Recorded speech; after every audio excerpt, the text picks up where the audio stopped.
Un arbre mythique de Rouen a subi une batterie de tests en avril dernier.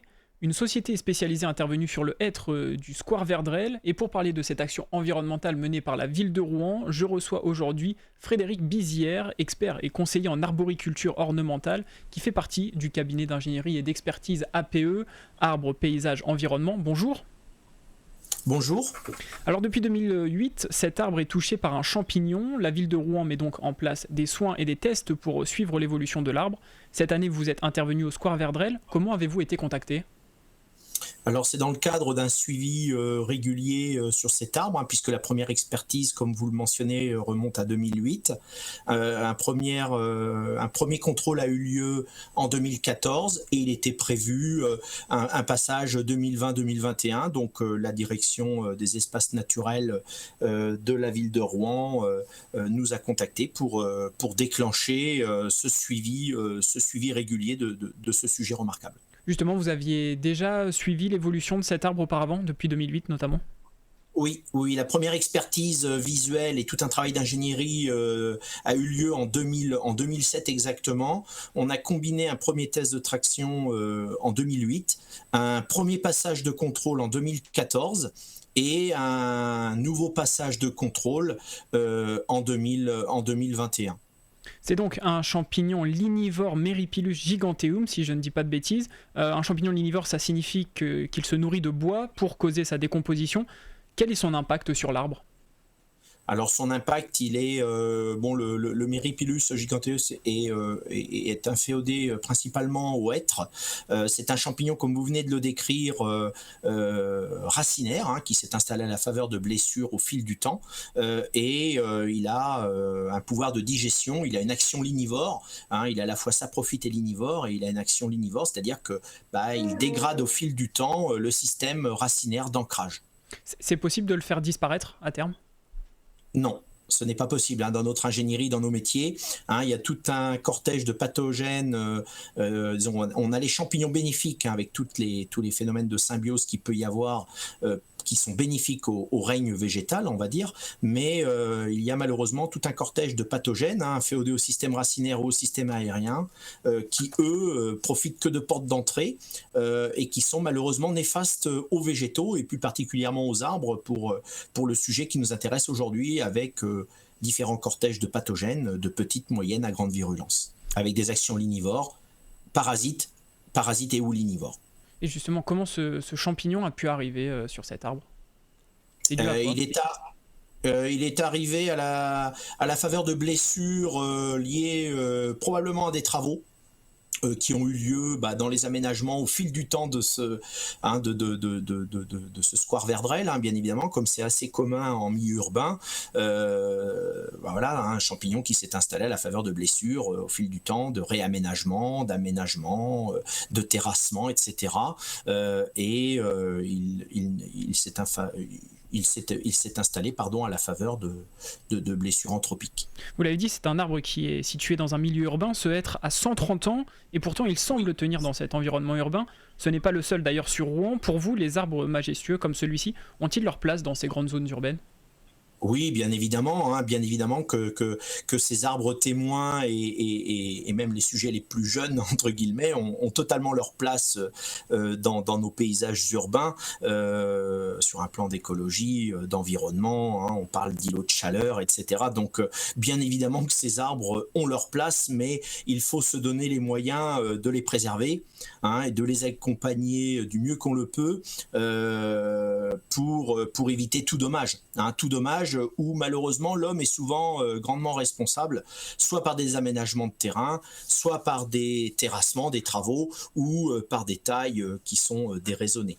Ce qui n'est pas le cas sur ce beau spécimen qui est très bien conduit par la ville de Rouen, mais ce sont souvent des vecteurs malheureusement où l'homme est grandement responsable de la disparition prématurée d'arbres dans nos paysages urbains, mais bien évidemment qu'ils ont leur place. Et justement, puisque l'homme a un impact important, nous avons eu l'occasion de recevoir Françoise Lesconec de la ville de Rouen qui nous a parlé de l'attachement des Rouennais pour cet arbre.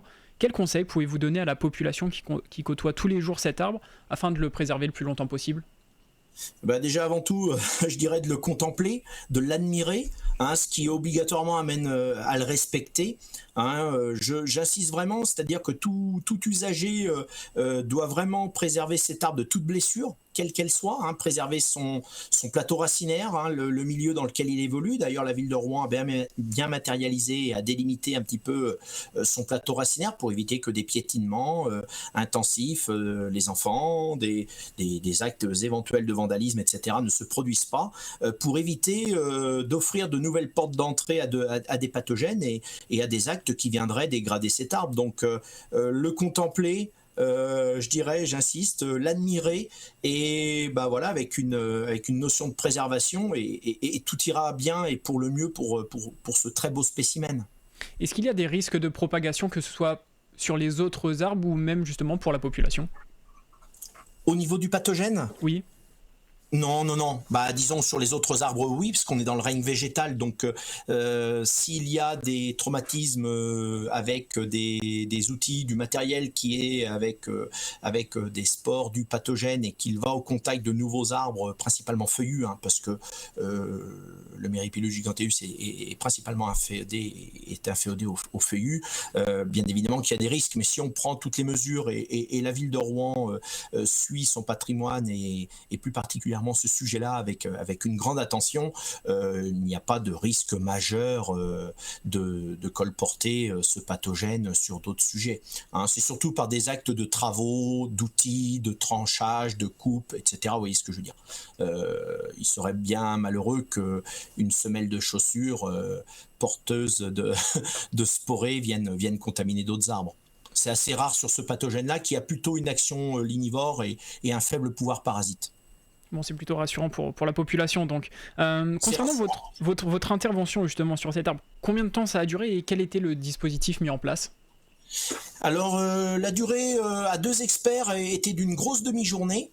Le dispositif, sans rentrer dans le détail, parce que ça sera un peu long, c'est un dispositif propre au test de traction, hein, puisqu'il y a tout un travail dans notre ingénierie d'observation, différentes méthodes. Là, on parle vraiment du test de traction en lui-même, avec un dispositif de capteur, de sangles, il a fallu monter dans l'arbre pour encorder et mettre des sangles pour les axes de traction.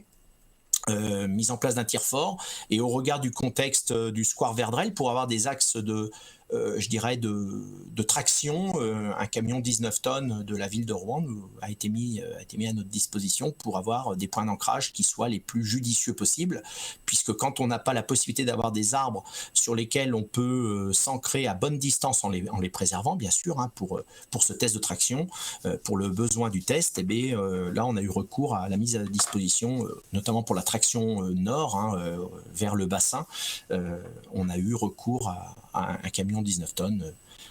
Après la traction à l'est vers le musée des Beaux-Arts s'est fait sur un tilleul du square Verdrel qui était à bonne distance et qui était amplement suffisant pour réaliser le second test. Ce dispositif a apporté des résultats. Est-ce que vous pouvez nous parler justement du rapport qui est sorti il y a quelques temps ? Alors le rapport, il est en cours de rédaction, il va être livré à la fin de la semaine prochaine, mais les premiers résultats sont tombés. Depuis 2008, où nous avons un gros recul sur cet arbre, les résultats en cours d'analyse, mais qui vont être assemblés, je dirais, pour la fin de la semaine prochaine, les premiers résultats sont bons.